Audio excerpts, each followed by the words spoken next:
University police station વિસ્તારમાં ગઈકાલે રાત્રિના સમય દરમિયાન યુનિવર્સિટી રોડ શિવશક્તિ કોલોની સમન્વય સુલભ એપાર્ટમેન્ટ એ વિંગ ફ્લેટ નંબર 404માં બનાવ બનેલ છે, જેમાં ફાયરિંગ અચાનક આકસ્મિક રીતે નીતિનભાઈ કરુણાશંકર પંડ્યા એટલે કે એનકે પંડ્યા પીએસઆઈ જે હાલમાં સાયબર ક્રાઇમમાં છેલ્લા 15 દિવસથી ફરજ બજાવે છે અને અગાઉ યુનિવર્સિટી પોલીસ સ્ટેશનમાં હતા, તેમના ગ્લોક સર્વિસ રિવોલ્વર જે પિસ્ટલ છે એમાંથી ગ્લોક પિસ્ટલમાંથી આકસ્મિક રીતે સફાઈ કરતા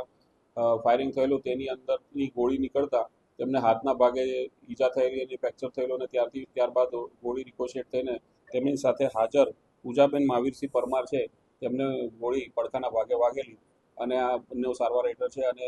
આ બનાવ બાબતે જાણવા દાખલ કરવામાં આવે છે અને આગળની તપાસ પીએસઆઈ કરી રહ્યા છે. પ્રાથમિક કારણ આકસ્મિક રીતે બનેલું છે અને આ બાબતે એફએસએલને સ્થળ પર બોલાવવામાં આવી છે અને ખાલી કાર્ટીજ અને ફાયરિંગનું જે પિસ્ટલ છે કબજે કરવામાં આવ્યું એ જાણવા જોગ અનુસંધાને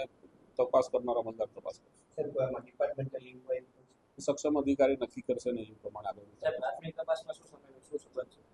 પ્રાથમિક તપાસમાં એવો કોઈ સંબંધ નથી, એમના ઓળખીતા મિત્ર છે એવું ધ્યાન પર આવે છે.